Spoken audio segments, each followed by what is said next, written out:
नमस्कार मित्रांनो, कालपासून म्हणजे 12 ऑक्टोबरपासून इंडियन पोस्टाची महाराष्ट्र सर्कलसाठी म्हणजे महाराष्ट्रासाठी भारतीय पोस्टामध्ये जी रिक्रूटमेंट निघाली याचे कालपासून ॲप्लिकेशन फॉर्म भरणं चालू झाले। ही ॲडव्हर्टिजमेंट तशी 15 दिवसांपूर्वीच आली होती, पण मुद्दामून हे ॲडव्हर्टिजमेंट आपण थोडंसं लेट एक्सप्लेन करण्यामागचं रिझन असं आहे की हा जो ॲप्लिकेशन फॉर्म आहे हा भरायला कंपॅरेटिव्हली किचकट आहे, विद्यार्थ्यांना हा फॉर्म भरायला जरा जड जातं, म्हणून मुद्दामून हे ॲप्लिकेशन फॉर्म स्टार्ट होऊ दिले आणि मग नंतर या ॲप्लिकेशन फॉर्मचा किंवा या रिक्रूटमेंटचा एक व्हिडिओ मी आता या ठिकाणी तुमच्यासमोर बनवत आहे। बघा, आता ही जी रिक्रूटमेंट आहे ही नेमकी कुणासाठी आहे, कशा पद्धतीने आहे, फॉर्म कसा भरायचा, अभ्यास कसा करायचा, एक्झॅक्टली याच्यासाठी स्टडी मटेरियल वगैरे काय वापरायचं याची पूर्ण माहिती मी तुम्हाला आजच्या सेशनमध्ये देणार आहे। बघा, आता ही जी रिक्रूटमेंट आहे किंवा भारतीय पोस्ट जी आहे त्याच्याबद्दल सगळ्यात पहिले तुम्ही समजून घ्या की भारतीय पोस्ट हे केंद्र सरकारचे एक इन्स्टिट्यूट आहे, ॲटोनॉमस इन्स्टिट्यूट आहे, यांचे स्वतःचे डिसिजन घेऊ शकतात। इथं जर तुम्हाला नोकरी मिळाली तर इथं तुम्हाला 7व्या वेतन आयोगानुसार केंद्र सरकारचे सर्व वेतन आणि भत्ते लागू होतील, म्हणून ही जी रिक्रूटमेंट आहे याच्यामध्ये तुम्हाला नोकरी मिळाली म्हणजे तुम्ही केंद्र सरकारचे कर्मचारी होणार आहात, हे तेवढंच खरं आहे। बरं, याच्यामध्ये रिक्रूटमेंट जी आहे ही कुठल्या पद्धतीची आहे किंवा याच्यामधली रिक्रूटमेंट जी याच्यामध्ये कुठल्या पोस्ट आहे याच्याबद्दल आपण सध्या जाणून घेऊया। याच्यामध्ये 2 पदांसाठी सध्या रिक्रूटमेंट आलेली आहे। आता ॲक्च्युली ते टोटल 3 पद आहेत, ज्याला मी मुद्दामून 2 का म्हणतोय कारण पोस्टमन आणि मेलगार्ड याच्यासाठी ही एक कंबाईन पोस्ट आहे, म्हणजे आयदर पोस्टमन और मेलगार्ड या हिशोबाने।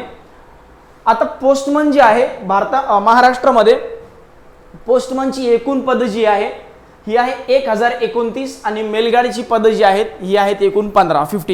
बरं, याच्यासाठी नेमकी शैक्षणिक पात्रता काय बघा, याच्यासाठी तुम्ही 12वी पास असावात, 12वी पास आणि 10वी पर्यंत तुम्ही ॲटलिस्ट 10वी पर्यंत तुम्ही मराठी हा विषय शिकलेला असावात। मग यामध्ये एक चांगली गोष्ट कुठली आहे की इतर राज्यांची मुलं जी आहेत किंवा इतर राज्यांचे विद्यार्थी या ठिकाणी अप्लाय करू शकणार नाहीत, म्हणून ही सगळ्यात चांगली महत्त्वाची गोष्ट अशी आहे की 12वी पास उमेदवारांसाठी। आता नेहमी प्रॉब्लेम काय असतो की सर आमचं तर अजून ग्रॅज्युएशन व्हायचं बाकी आहे, मग आम्ही कुठल्या पोस्टला एलिजिबल आहोत का किंवा आम्हाला कुठली एक्झाम द्यायला भेटेल का, आम्ही पण तयारी तर करतो आहोत। तर त्यांच्यासाठी एक चांगली मोठी सुवर्ण संधी आहे, बँकिंगमध्ये जेवढ्या नंबर ऑफ पोस्ट निघतात महाराष्ट्रासाठी क्लरिकलच्या तेव्हा त्या तोडीस ही पोस्ट आहे, कारण 1029 एवढ्या पोस्ट फक्त महाराष्ट्रासाठी आहेत, प्लस उरलेल्या अशा एकूण 1371 पोस्टची जी रिक्रूटमेंट आहे, त्यामुळं ही एक चांगली संधी तुमच्यासाठी आहे असं म्हणायला हरकत नाही। बरं, याच्यासाठी एज लिमिट म्हणजे वयोमर्यादा काय, बरं 12वी पास सोबत तुम्हाला कम्प्युटरचं नॉलेज असावं। बरं, कम्प्युटरचं नॉलेज काय असावं सर, MSc चालेल, हो चालेल, 10वी 12वीला कम्प्युटर ॲज अ सब्जेक्ट शिकलोय चालेल, काही प्रॉब्लेम नाही। बरं, सोबत 2 व्हीलर 3 व्हीलर किंवा 4 व्हीलरचं लायसन असावं। आता ते आज असणं कंपल्सरी नाही आहे, त्यांनी काय म्हणलं की सध्या नसेल तरी चालेल, जेव्हा तुम्ही पोस्टमन म्हणून जॉईन होताल किंवा मेलगार्ड म्हणून जॉईन होताल त्यानंतर तुम्ही 2 वर्षांपर्यंत ते आणून दिलं तरी चालेल, काही प्रॉब्लेम नाही। म्हणून जर कुणाकडे लायसन नाही आहे म्हणून अप्लाय करत नाही असा हा विषय मनातला काढून टाका, बिनधास्त याच्यासाठी फॉर्म भरा, काही काळजी करण्याची गरज नाही आहे। बरं, वयोमर्यादा 18 ते 27, निवड प्रक्रिया म्हणजे याची प्रोसेस कशी आहे किंवा सिलेक्शन प्रोसेस काय, एक पेपर 1 होईल, हा महत्त्वाचा आहे, पेपर 2 आणि 3 हे क्वालिफाईंग इन नेचर आहे, म्हणजे ॲक्च्युली सिलेक्शन प्रोसेस फक्त पेपर 1 वर डिपेंड असेल, पण पेपर 1, पेपर 2 आणि पेपर 3 पण तुम्हाला द्यायचं आहे। सर हे पेपर 1, पेपर 2, पेपर 3 काय भानगडे याच्याबद्दल मी तुम्हाला डिटेलमध्ये सांगतोय, थोडं समजून घ्या। बरं, आता अजून यासाठी नेमकी क्वालिफिकेशन काय पाहिजे बघा, knowledge of working on computer, the candidates will have to qualify paper 3 skill test of data entry on computer. पुन्हा सांगतोय, कम्प्युटरचं सर्टिफिकेट लागतं असं काही कंपल्सरी नाही आहे, तुम्हाला ती स्किल टेस्ट पास करता आली पाहिजे। केंद्र सरकारच्या जेवढ्या रिक्रूटमेंट होतात यांचं म्हणणं असं असतं की आम्हाला कागद दाखवू नका, आम्हाला तुम्हाला येतं का हे दाखवा, त्यामुळं कम्प्युटर नॉलेज जे आहे हे तुम्हाला यावं। बरं, त्यानंतर तुम्ही पेपर 1 पास झाल्यानंतर पेपर 2 आणि 3ला तुम्हाला बराचसा अवधी असतो, त्या काळात जरी तुम्ही शिकलात तरी चालेल, काही प्रॉब्लेम नाही। For selection in Maharashtra state the applicant should have studied and pass Marathi language at least up to 10th standard, जसं मी ऑलरेडी या विषयावर बोललेलो आहे। बरं, 2 पोस्ट मेलगार्ड आणि पोस्टमन। आता पुढची पोस्ट बघा, ती आहे मल्टीटास्किंग स्टाफ. मल्टीटास्किंग स्टाफचे एकूण 32 पद आहेत, 32 पद. आता याची शैक्षणिक पात्रता बघा 10वी पास, एकदम 10वी पास. इथपर्यंत तुम्ही मराठी शिकला असावं, बेसिक कम्प्युटरचं नॉलेज असावं. त्याची वयोमर्यादा 18 ते 27 होती, याची वयोमर्यादा 18 ते 25 आहे. इथं पण निवड प्रक्रिया पेपर 1, पेपर 2, पेपर 3. आता एकदा आपण काय करूया, पेपर 1 काय असतो, पेपर 2 काय असतो, पेपर 3 काय असतो, याच्याबद्दल जाणून पुढे येणार आहोतच. नेमकी निवड प्रक्रिया काय ही मी तुम्हाला सध्या फक्त शॉर्टमध्ये सांगितली. व्हिडिओच्या पुढे पुढे या माहिती याच्याबद्दल माहिती सांगतोच आहे. बरं, मल्टीटास्किंग स्टाफमध्ये पण सेम तशीच गोष्ट आहे बघा. For selection in Maharashtra state the application should 10वी पर्यंत त्याला मराठी लँग्वेज यावी आणि त्यानंतर स्किल टेस्ट म्हणजे डेटा एंट्री टेस्ट त्याने क्वालिफाय करावी. इट डझंट मीन की त्याच्याकडे सर्टिफिकेट असावं. चला पुढे जाऊया. बरं सर, मी दोन्ही फॉर्म भरू शकतो का? बघा, तुम्हाला काय वाटतं, मी एक फॉर्म भरला पाहिजे, दोन्ही फॉर्म भरले पाहिजे, पण दोन्ही फॉर्म भरायला मी एलिजिबल आहे का? हो आहे. याच्यासाठी ॲप्लिकेशन फीस आहे बघा 500 रुपये. जर तुम्ही एक फॉर्म भरत असाल तर तुम्हाला 500 भरावे लागतील. कुठलाही एक फॉर्म भरत असाल तर 500, आणि जर तुम्ही दोन्ही फॉर्म भरत असाल तर मग तुम्हाला 500 + 500 असे 1000 रुपये भरावे लागतील. याचा फॉर्म कसा भरायचा याची पूर्ण माहिती मी तुम्हाला पुढे दिलेली आहे. त्यामुळे ॲप्लिकेशन कसं करायचं, तिथपासून पैसे कसे भरायचे आणि किती भरायचे याबद्दल मी पूर्ण माहिती दिली आहे. बघा, आता नोटिफिकेशनमध्ये त्यांनी काय सांगितलंय, paper 1 shall be conducted for the post of A म्हणजे postman and mail guard and B multitasking staff separately on different date. म्हणजे एकाच दिवशी परीक्षा होणार नाही. याच्यावरून स्पष्ट होतं की कुठलाही विद्यार्थी 2 फॉर्म भरू शकतो. इनफॅक्ट मी स्वतः फॉर्म भरून पाहिला, त्याच्यामध्ये एकच विद्यार्थी दोन्ही पोस्टला अप्लाय करू शकतो. या पद्धतीने आहे. बरं, बाकी याच्यामध्ये असंच फार काही मोठी गोष्ट नाही आहे. बरं, परीक्षेचे स्वरूप कसे असेल, नेमका पेपर 1 काय असेल, पेपर 2 काय असेल, पेपर 3 काय असेल. बघा, पेपर 1 काय असेल, पेपर 1 जो असेल याच्यामध्ये 3 सब्जेक्ट आहे, त्याच्याबद्दल पुढे सांगतो. पेपर 2 काय असेल, लोकल लँग्वेज क्वालिफाय करायची आहे. एक इंग्लिशमध्ये काही स्टेटमेंट दिले असतील, त्याला फक्त मराठीत लिहायचे. स्पष्ट दिलंय क्वालिफाईंग म्हणजे फक्त पास व्हायचंय. याच्यातला तुम्हाला कमी स्कोर आला, जास्त स्कोर आला, हे कुठेही मॅटर करत नाही. तुमचं मॅटर काय करतं, फक्त आणि फक्त कम्प्युटर बेस जी कॉम्पिटिटिव्ह एक्झाम आहे ती. बरं, सेकंड पेपर हा सुद्धा क्वालिफाईंग आहे. इथं तुम्हाला काय करायचं, डेटा एंट्री करायची, कम्प्युटरवर शब्द टाईप करायचे. नेमकं काय टाईप करायचं याच्याबद्दल पण क्लॅरिफाय करून देतो. बघा, टाईप ऑफ क्वेश्चन इथं ऑब्जेक्टिव्ह टाईप असतील. इथं तुम्हाला एक सिलेबस दिलेला असेल, त्याला तुम्हाला ट्रान्सलेट करायचं आहे. As per prescribe syllabus given below, multiple choice question a plus subjective. बरं, कम्प्युटरवर. बरं, number of question as per syllabus हे पुढे सांगतो. मॅक्सिमम मार्क ही 100 मार्कांची परीक्षा असेल पेपर 1, पेपर 2 60 मार्कांचा आणि पेपर 3 40 मार्कांचा. पण मी जसं सांगितलं हे क्वालिफाईंग आहे बाळांनो. याच्यामध्ये तुम्हाला काही मार्क्स 60 पैकी 60 मिळाले किंवा क्वालिफाईंग 60 पैकी 40% म्हणजे 24 मार्क मिळाले तरी तुम्ही क्वालिफाय होताल, असा आहे. त्यामुळे टेन्शन घेण्याची गरज नाही. बरं, पहिली परीक्षा 90 मिनिटांची असेल, 1.5 तास. 45 मिनिटांची दुसरी परीक्षा, तिसरी परीक्षा 20 मिनिटांची. आज हा पेपर झाला आणि जर तुम्ही पहिल्या पेपरमधून क्वालिफाय झाले तर तुम्हाला दुसऱ्या पेपरला बोलावलं जाईल. तो काही दिवसानंतर असेल, मग त्यानंतर तिसरा पेपर. या पद्धतीने लँग्वेज ऑफ क्वेश्चन पेपर हा सगळ्यात महत्त्वाचा आहे. कारण 10वी 12वीच्या मुलांसाठी सर आम्हाला इंग्लिश लँग्वेजमध्ये पेपर आला थोडंसं अवघड जातं. नाही, अजिबात नाही. English, Hindi and respective local language, respective local language of Maharashtra that is Marathi. मग त्यामुळे काय टेन्शन नाही, मराठीतून हा पेपर तुम्हाला द्यायला येईल. बरं, या पद्धतीने आहे. Language of answer paper not applicable as multiple type of question. ठीक आहे, या पद्धतीने. चला आपण पुढे जाऊया. पेपर 1 मध्ये नेमका सिलेबस काय असेल, अभ्यासक्रम काय असेल, पेपर 1 नेमका कशा कशा पद्धतीने असेल ते समजून घेऊया. पेपर 1 ज्याच्यामध्ये एकूण 100 मार्क असतील, 100 प्रश्न आहेत, 100 मार्क्स 100 क्वेश्चन, वेळ 1.5 तासांचा.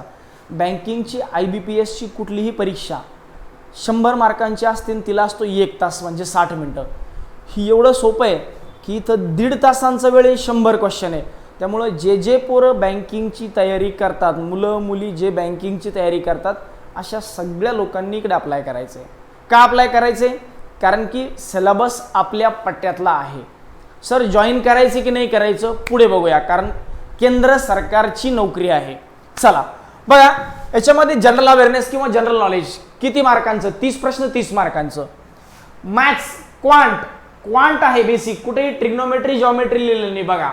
Basic BODMAS percentage profit loss simple interest compound interest average time and work unitary method time speed distance. पूर्ण कमर्शियल मॅथ्स आणि बेसिक सिम्प्लिफिकेशन. सिम्प्लिफिकेशन कसं काय म्हणताय सर? हे बघा बॉडमास आलं म्हणजे सिम्प्लिफिकेशन आलं. आणि याची 40 क्वेश्चन. शिंग मजा ताईतान नाही. बरं सगळ्यात महत्वाची गोष्ट काय? कंपेन्सेटरी हा जो टाइम आहे हा कंपोजिट टाइम आहे, हा काही सेक्शनल टाइम नाही आहे. हा 90 मिनिटात तुम्ही कुठेही उडू शकता, काही टेन्शन नाही. आणि 65 रिझनिंग लॉजिकल रिझनिंग आपलं बँकिंगपेक्षा कंपॅरेटिव्हली सोपं. तर या पद्धतीने हा जो पेपर आहे तो असा असेल. त्यामुळं टेन्शन घेऊ नका, सगळ्यांनी बिनधास्त फॉर्म भरायचा आहे. आणि पेपर 1 वरच तुमचं क्वालिफिकेशन आहे. म्हणजे पेपर 1 तुम्ही क्वालिफाय केलं की तुमचं फायनल सिलेक्शन ऑलमोस्ट कन्फर्म आहे, कारण पुढे क्वालिफाईंग इन नेचर आहेत दुसरे 2 टेस्ट. बरं पेपर 2 मध्ये काय असणार आहे? पेपर 2 मध्ये बघा translation of word from English to local language. इंग्लिशचा वर्ड मराठीत सांगा. Translation of word from local language to English, मराठीतून इंग्लिशमध्ये सांगा उलट. Letter writing in local language in 80 to 100 words. मराठीत लेटर लिहा. असे लेटर तुम्ही तर लय लिहिलेत. चला पुढे paragraph short essay on in local language 80 to 100 words. एक एसे लिहायचा छोटासा निबंध, त्याच्यावर 80 ते 100 काहीच नाही, 100 लाईन तर तुम्ही बोलता बोलता लिहून घेताल. याच्यासाठी हा 15 मार्क 15 मार्क 15 मार्क 15 मार्क या पद्धतीने. पेपर 3 मध्ये काय असणार आहे? हा 40 मार्क 45 मिनिटांचा पेपर आहे, 60 मार्क. 20 मिनिटांचा पेपर 40 मार्क. याच्यामध्ये डेटा एंट्री करायची आहे. 20 मिनिटात तुम्हाला 2000 की प्रेस करायचे आहेत. ए हा वेगळा की झाला, बी हा वेगळा की झाला, सी हा वेगळा की झाला. राहुल नाव टाईप करायचं तर 5 की प्रेस कराव्या लागल्या. मग विचार करा, 5 की प्रेस कराव्या लागल्या सिंपल राहुल नाव टाईप करण्यासाठी. अशा 20 मिनिटात तुमच्याकडून 2000 की काय जास्त होतात, कोणाकडे नाही. फक्त याच्यामध्ये सगळ्यात महत्त्वाचं असतं की तुमच्याकडून स्पेलिंग मिस्टेक व्हायला नको. पाहून लिहायचं असतं, काय टेन्शन नाही. स्पेलिंग मिस्टेक व्हायला नको. ±5%. जास्त झालं तरी चालतात 5-1%, कमी झाले तरी चालतात 5-1%, काही फरक पडत नाही. म्हणजे 2000चे 5% ऑलमोस्ट 2000चे 5% कमी करा किंवा जास्त करा. इनफॅक्ट तुम्ही असं म्हणा 95% म्हणजे 1900 की टाईप झाल्या किंवा 2100 की टाईप झाल्या. 100 मागे 100 पुढे ढकून जातं. चला ओके बरं पुढे बघा. आणि स्पष्ट सांगितलं हे दोन्ही पेपर क्वालिफाईंग आहे. आता पुढे बघा, याच्यासाठी फॉर्म कधी भरायचा आहे, कसा भरायचा आहे याच्याबद्दल माहिती. फॉर्म चालू झालेत कालपासून, म्हणजे 12 ऑक्टोबरपासून 10 नोव्हेंबरपर्यंत हे फॉर्म चालू राहणार आहेत. एक्झाम डेट सध्या अजून मेन्शन नाही केली, पण एक्झाम डेट आता 10 नोव्हेंबरपर्यंत फॉर्म चालू आहेत. ते या हिशोबाने इंडियन पोस्ट थोडं स्लो चालेल. मला वाटतं जानेवारी-फेब्रुवारीमध्ये ही एक्झाम व्हायला पाहिजे, जानेवारीमध्ये तरी मिनिमम व्हायला पाहिजे. बरं प्रेफरन्सेस जसं मी सांगितलं की मी किती फॉर्म भरू शकतो. आणि मी आता बघा महाराष्ट्रात जे पदं आहेत, महाराष्ट्रात जी रिक्रुटमेंट आहे ही प्रत्येक डिव्हिजन वाईज आहे. जालन्यासाठी वेगळे, औरंगाबादसाठी वेगळं पदं, नांदेडसाठी वेगळं, लातूरसाठी वेगळं, सोलापूर वेगळी, कोल्हापूर वेगळं, ठाणे वेगळं, नाशिक वेगळं, मुंबईत वेगवेगळं आहे, ठाणे वेगळं, पुन्हा नवी मुंबई, पवई असं वेगवेगळे आहेत डिव्हिजन आहेत. सर मी कोणकोणते डिव्हिजनला देऊ शकतो? बघा applicants can give any number of preferences selecting the name of postal divisions units as per order preferences. तिथं तुम्हाला पूर्णच्या पूर्ण तुमच्या समोर ऑप्शन्स अवेलेबल आहेत. तुम्ही कितीही प्रेफरन्स देऊ शकता. n नंबर जेवढे ऑप्शन्स अवेलेबल आहेत तेवढे. पोस्टमनला सुद्धा, मल्टीटास्किंगला सुद्धा. याचा फॉर्म मी भरून स्क्रीनशॉट घेतलेले आहेत, ते तुम्हाला पुढे दाखवतो. बघा एक्झाम सेंटर महाराष्ट्रात कुठले कुठले एक्झाम सेंटर आहे.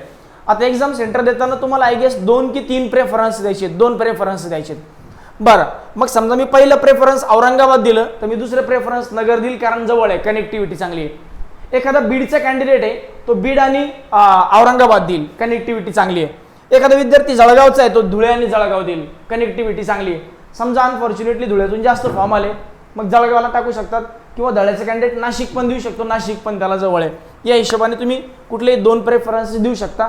यापैकी तुम्हाला कुठलं तरी एक सेंटर आरामात मिळून जाईल. एक्झाम सेंटर बघा अर्ज कोठे कराल, या व्हिडिओच्या डिस्क्रिप्शन लिंकमध्ये ही लिंक मी टाकतोय, डिस्क्रिप्शनमध्ये ही लिंक टाकतोय. याच्यावर क्लिक करायचं आणि फॉर्म भरायचा. किंवा क्लासचं सारथी एज्युकेशन औरंगाबाद हे जे टेलिग्राम चॅनल आहे जे तुम्हाला दिसतंय डिस्क्रिप्शनमध्ये आता जे फिरताना दिसतंय त्याच्यामध्ये पण त्याच्यावर पण तुम्ही क्लासच्या टेलिग्रामवर जा, जॉईन करा, तिथे तुम्हाला ही लिंक आरामात मिळून जाईल. चला पुढे जाऊया. परीक्षेसाठी अर्ज कसा कराल, सगळ्यात महत्त्वाची आणि किचकट प्रोसेस आहे. सर फॉर्म नेमका कसा भरायचा, बघा समजून घ्या. फॉर्म कसा भरायचा, सगळ्यात पहिले दोन प्रकारचे रजिस्ट्रेशन आहेत. एक बेसिक रजिस्ट्रेशन, दुसरं डिटेल रजिस्ट्रेशन. बेसिक रजिस्ट्रेशन मी स्वतः फॉर्म भरून पाहिलाय पूर्ण. तुम्हाला तुमचं नाव विचारतात, व्यवस्थित पद्धतीने नाव लिहायचं, नावात चुका होऊ देऊ नका, फॉर्म घाई गडबडीत भरू नका. नेट कॅफेवरून स्वतः फॉर्म भरा, त्यांच्याकडून फॉर्म भरून घेण्याचा प्रयत्न करू नका, थोडा वेळ लागला तरी चालेल. तुम्हाला फॉर्म भरता येत नसेल तर भाऊ बहीण मित्र मैत्रिणीकडून फॉर्म भरा, त्याच्याकडून भरा, तिच्याकडून भरा, काही प्रॉब्लेम नाही. पण ॲप्लिकेशन फॉर्म नेट कॅफे जेवाले जे लोक आहेत त्यांच्याकडून प्लीज भरू नका. काय होतं, त्यांच्या मागे घाई गडबड असते, तुमच्या नावाची स्पेलिंग त्यांना पाठ नसते, ते राहुलचं RAHUL च्या जागेवर RAHOOL टाकतात, त्यांची पण काही चुकी नाही. मग अशा परिस्थितीत तुमच्या नावाचा प्रॉब्लेम होईल, तुमच्या कॅटेगरीचा प्रॉब्लेम जर झाला तर तुम्ही रिजेक्ट होऊन जाताल. त्यामुळे स्वतःचा फॉर्म स्वतः भरा. दोन गोष्टी खूप महत्त्वाच्या आहे, मोबाईल नंबर, ईमेल ID, कारण पुढचं पूर्ण कम्युनिकेशन त्याच्यावर होतं.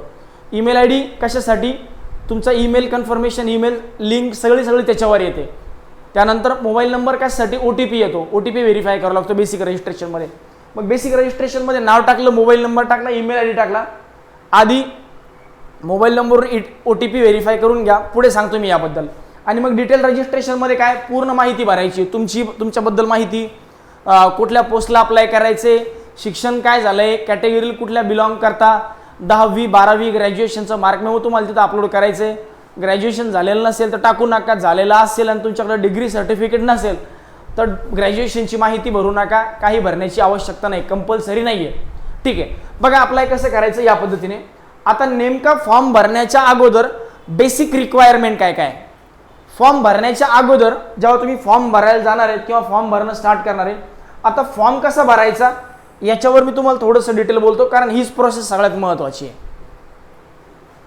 फॉर्म भरण्याच्या अगोदर तुमचा मोबाईल नंबर चालू असावा, ईमेल ID पण तुमच्यासारखा चालू असावा, एक फोटोग्राफ तुमचा स्कॅन करून ठेवलेला असला पाहिजे 20 ते 60 KB दरम्यान. साईन तुमची स्कॅन करून ठेवा, साईनचा जो हे दिलं आहे त्यांनी 10 ते 20 KB दरम्यान साईज. त्यानंतर जर तुम्ही कॅटेगरीतून अप्लाय करत असाल, EWS OBC SC ST अशा कॅटेगरीतून अप्लाय करत असाल तर तुमचं कॅटेगरी सर्टिफिकेट तुमच्या समोर ठेवा. OBC कॅटेगरीला बिलॉंग करत असाल तर नॉन क्रिमिनल सर्टिफिकेट लागतं. बरं, हे जे सर्टिफिकेट आहे हे सेंट्रल गव्हर्नमेंटचं लागतं. आता हे कुठून आम्हाला मिळेल, काही नाही, जिथून तुम्ही स्टेट सर्टिफिकेट काढलं स्टेट गव्हर्नमेंटचं तिथूनच मिळेल. याचा फॉर्मॅट ॲडव्हर्टिजमेंटमध्ये आहे. फक्त तुम्हाला जाऊन काय करायचं, याच्यामध्ये इन्फॉर्मेशन भरायची आणि त्या डिव्हिजनल मॅजिस्ट्रेटचा शिक्का घेऊन यायचा, बस, बाकी काही नाही. एवढंच करायचं आहे. सेंट्रल OBC आणि स्टेट OBC वेगवेगळं असतं. स्टेटमध्ये एखादी कास्ट घेऊया, OBC कुणबी, मराठा कुणबी, हे राज्यामध्ये कुणबी म्हणून ओळखल्या जातात, केंद्रामध्ये त्यांना OBC म्हणून ओळखल्या जातं. महाराष्ट्रात धनगर ही वेगळी कास्ट आहे, NTB NTD मध्ये येतात, NTC मध्ये येतात, केंद्रात ते OBC मध्ये जातात. म्हणून राज्यातलं सर्टिफिकेट चालत नाही, केंद्रातलं लागतं. कारण केंद्र काय म्हणतं, राज्यातलं रिझर्वेशन वेगळं आहे, आमचं रिझर्वेशन वेगळं आहे, म्हणून सेंट्रल OBCच लागेल. ते काढायला फार जास्त दिवस लागत नाही, एखादा ब्रोकर पकडा, तो थोडे पैसे घेईल, 4 दिवसात तुमचं सर्टिफिकेट आणून देईल. ते सर्टिफिकेट काढणं आवश्यक आहे. बरं, यानंतर बाकी बेसिक गोष्टी, PWDची कॅन्डिडेट असतात तर तेवढी सर्टिफिकेट घेऊन बसा. सोबत सगळ्यात महत्त्वाचं 10वीचं मार्क मेमो, 12वीचं mark memo plus certificate. SSC certificate आणि HSC सर्टिफिकेट हे काय भानगडे सर, बोर्ड सर्टिफिकेट म्हणतो ना आपण, मार्क मेमो असेल तर त्याची गरज नाही, दोन्हीपैकी कुठलंही एक असावं. 10वीचं मार्क मेमो किंवा बोर्ड सर्टिफिकेट, 12वीचं मार्क मेमो किंवा बोर्ड सर्टिफिकेट, दोन्हीपैकी एक असावं. बरं, त्यानंतर जर तुम्ही ग्रॅज्युएशनची माहिती भरत असताल तर तुम्हाला ग्रॅज्युएशनचं सर्टिफिकेट अपलोड करणं आवश्यक आहे. पहिल्यांदा फॉर्म भरताना एवढे कागदपत्र घेऊन बसा आणि मगच फॉर्म भरायला चालू करा. अदरवाईज फॉर्म भरणं स्टार्ट करू नका, ऐन वेळेवर मध्येच फॉर्म सोडून बाहेर यावं लागेल. आणि बरेचदा काय होतं, पहिलं बेसिक लॉग इन कंप्लीट झालं की नंतर लॉग इन करायला थोडा प्रॉब्लेम येतो. त्यामुळं पहिल्या झटक्यात एकदा बसले तर पूर्ण फॉर्मच भरून घ्या, मध्ये फॉर्म ठेवू नका. चला पुढे जाऊया आपण. बघा पुढे. बरं, आता सगळ्यात पहिले फॉर्म नेमका भरायचा कसा याच्याबद्दल थोडं समजून घ्या. त्या लिंकवर तुम्ही गेले की एक भली मोठी माहिती तुम्हाला येईल, ती सोडून द्या. सरळ खाली टिक बॉक्सवर क्लिक करा, कारण ती तुम्हाला माहिती मी आता पूर्ण सांगितलेली आहे. टिक बॉक्सवर टिक केलं, त्या चेक बॉक्सवर इथं यस सेटिंग इथं आहे बघा, कंटिन्यू केलं आणि पुढे गेलो. बरं, मग हे झालं पहिलं एकदम बेसिक रजिस्ट्रेशनची प्रोसेस. बरं, बेसिक रजिस्ट्रेशन मध्ये तुम्हाला काय काय करायचंय बघा. बेसिक रजिस्ट्रेशन मध्ये तुम्हाला काय काय करायचं आहे. बेसिक रजिस्ट्रेशन मध्ये काय काय करायचे हे बघा. कोणत्या पोस्टसाठी तुम्ही अप्लाय करताय. मला पोस्टमन किंवा मेलगार्ड साठी करायचे, टिक करा. मला मल्टीटास्किंग स्टाफ साठी करायचे, टिक करा. मला दोन्हीसाठी करायचे, दोन्हीवर टिक होतं, काही प्रॉब्लेम नाही, दोन्हीवर टिक करा. ओके. त्यानंतर नाव टाका. मिस्टर असेल मिस्टर टाका, मिसेस असेल मिसेस टाका, मिस असेल मिस टाका. नाव, त्यानंतर पूर्ण नाव टाकलं बघा. जेंडर टाकलं, कॅटेगरी सिलेक्ट केली, पुढे गेलो. त्यानंतर थोडंसं जंबल झालंय, त्याच्यामध्ये तुम्हाला एक हे होतं बघा, OTPचं एक हे यायचं. एक मिनिट थांबा. ही माहिती तुम्ही एवढी भरली ना की लगेचच्या लगेच खाली एक येतं बघा, एक कॉलम येतो पर्सनल डिटेल्स मध्ये, दिसतं बघा पर्सनल डिटेल्स. एक कॉलम येतो, ती तुम्हाला ते विचारतं की OTP व्हेरीफाय करा. काय करायचं, मोबाईल नंबर टाकायचा आणि त्या OTP व्हेरीफायवर क्लिक करायचं. आपोआप तुमच्या मोबाईलवर एक मेसेज येतो, तो OTP तिथं पुट करायचा, मग नंतर सबमिट करायचं.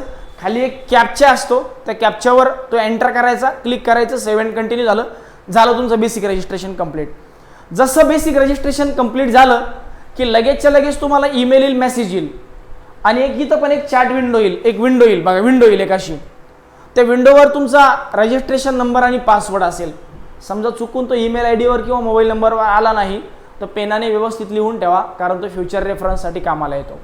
चुकून जर नाही आला, एखाद्या वेळेस होऊ शकतं की ईमेल नाही आला किंवा मेसेज नाही आला, तसं दोन्ही ठिकाणी लगेचच्या लगेच येतं. पण नाही आला तर लिहून ठेवा, काही प्रॉब्लेम नाही.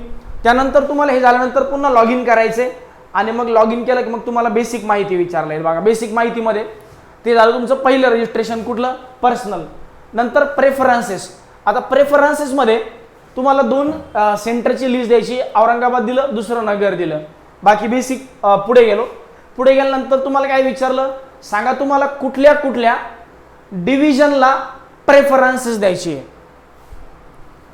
आता याचं जे वॅकन्सीज आहेत त्या आपल्या याच्यामध्ये आहे, नोटिफिकेशनमध्ये. तिथून तुम्हाला कळेल की कुठल्या डिव्हिजनला जास्त जागा आहे. मोस्टली मुंबईत जास्त जागा आहे. मग तुम्हाला जर मुंबईला अप्लाय करायचं असेल तर तुम्ही मुंबईला वरती घ्या. पहिल्यांदा मुंबईला सिलेक्ट करा. हे सगळं इकडे होते पहिल्यांदा बघा. ही जी लिस्ट होती ना, ही सगळी इकडे होती. मी जसं सिलेक्ट केलं ते आपोआप एक एक नाव पलीकडे गेलं आणि या हिशोबाने मग मी हे सगळं सिलेक्ट केलं.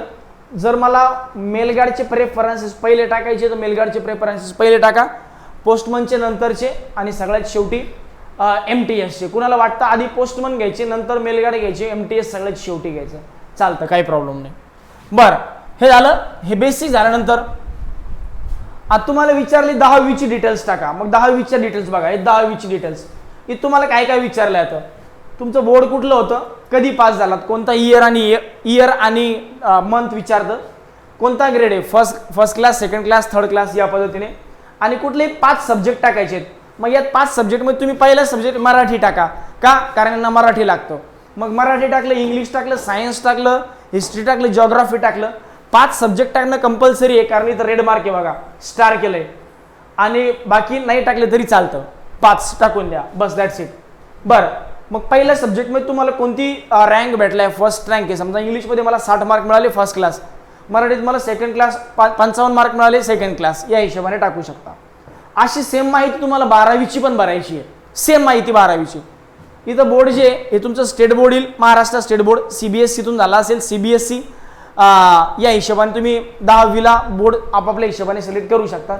त्यानंतर पुन्हा 5 विषय मिनिमम टाकायचे, ते कंपल्सरी आहेत. 5 विषय टाकले त्यांचे ग्रेड टाकले, कोणत्या वर्षी आणि कोणत्या मंथमध्ये पास झालं आहे ते टाकलं. त्यानंतर मार्किंग सिस्टीम कुठली होती, ग्रेडची होती, ग्रेड टाका, पर्सेंटेज होतं पर्सेंटेज टाका या हिशोबाने. बरं पुढे जाऊया. सेम जर तुम्ही ग्रॅज्युएशनची माहिती भरायची असेल, तुम्ही ग्रॅज्युएशनची माहिती या पद्धतीने भरू शकता, या पद्धतीने भरू शकता. बरं यानंतर हे झालं की नंतर बेसिक गोष्ट काय, तुम्हाला कम्प्युटरचं नॉलेज येतं का, नसेल तरी नो यस म्हणा, नसेल तरी पण यस म्हणा, कारण ते हळूहळू येऊन जातं. बरं त्यानंतर तुमच्याकडं ड्रायव्हिंग लायसन आहे का, यस म्हणा, येस म्हणा, कारण त्यांना कंपल्सरी लागतं. सध्या नसेल तरी तुम्हाला नंतर वेळ देणार आहेत असं नोटिफिकेशनमध्ये क्लिअरली मेन्शन केलेलं आहे. इनफॅक्ट 5 वर्षांपर्यंत आम्ही तुम्हाला वेळ देऊ असं त्यांनी सांगितलंय. बरं त्यानंतर पुढचं येतं बघा, तुमचा फोटो अपलोड करायचा, तुमचं साईन अपलोड करायचं. मी सुरुवातीलाच सांगितलं होतं की एकदा तुम्ही तुमचा फोटो अपलोड करून घ्या. फोटो अपलोड केल्यानंतर पुढची प्रोसेस साईन अपलोड करायची. फोटो अपलोड केला, साईन अपलोड केली. बरं हे बघा, त्यानंतर इथं 7 नेक्स्ट केलं. त्यानंतर येतं 10वीचं मार्क मेमो, 12वीचं मार्क मेमो स्कॅन करून ठेवा, ते अपलोड करणं कंपल्सरी आहे. हे बघा त्यांनी काय सांगितलंय, kindly verify the documents before uploading. ते कुठल्या फॉर्मॅटमध्ये असावं असं काही कंपल्सरी त्यांनी दिलेलं नाही. मग ते PDF किंवा JPG ठेवा, शक्यतो PDF किंवा JPG, आणि ते अपलोड करा. अपलोड करताना फाईलचं नाव मध्ये कुठलाही सिम्बॉल वापरू नका फक्त, कारण की बरेचदा फाईल अपलोड करायला प्रॉब्लेम येते. सिम्बॉल वापरू नका. त्यानंतर 10वीचं मार्क मेमो अपलोड केलं, 12वीचं केलं, ग्रॅज्युएशनची माहिती भरली असेल तर टाकली, नसेल तर सोडून दिलं. या पद्धतीने केलं. बाकी मग बेसिक फक्त इथं टिक टिक टिक टिक करत जायचं, yes yes yes yes click click करत जायचं. सबमिट केलं. शेवटी येतं पेमेंट, शेवटी येतं पेमेंट. जर तुम्ही एका पोस्टसाठी भरला असेल तर 500 रुपये, 2 पोस्टसाठी भरला असेल तर 1000 रुपये पेमेंट केलं, फॉर्म सबमिट झाला, फॉर्म सबमिट झाला. बस दॅट्स इट. मग या पद्धतीने तुमचा फॉर्म सबमिट झाला. आता सगळ्यात महत्त्वाचं आहे की ठीक आहे आम्हाला फॉर्म भरायचा आहे, आम्हाला सगळ्या गोष्टी करायच्या आहे, आम्हाला सगळ्या गोष्टी ओके. आता सगळ्यात महत्त्वाचा अभ्यास नेमका काय करायचा बघा, यासाठी नेमका अभ्यास काय करायचा हे पण मी तुम्हाला सांगतो.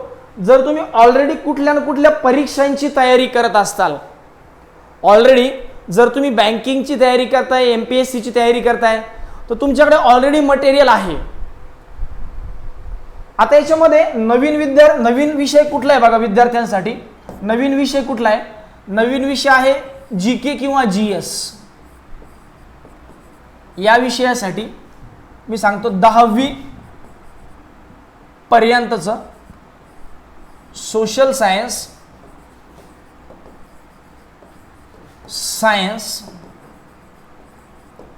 हिस्ट्री. आता ॲक्च्युली सोशल सायन्समध्ये सगळे झालं, हिस्ट्री आलं, जॉग्राफी आलं, त्यानंतर सिविक्स आलं, इकॉनॉमिक्स आलं, बऱ्यापैकी हा भाग येऊन गेला. सायन्समध्ये बायोलॉजी, केमिस्ट्री, त्यानंतर फिजिक्स पूर्ण विषय आले, आणि सोबत करंट अफेअर्स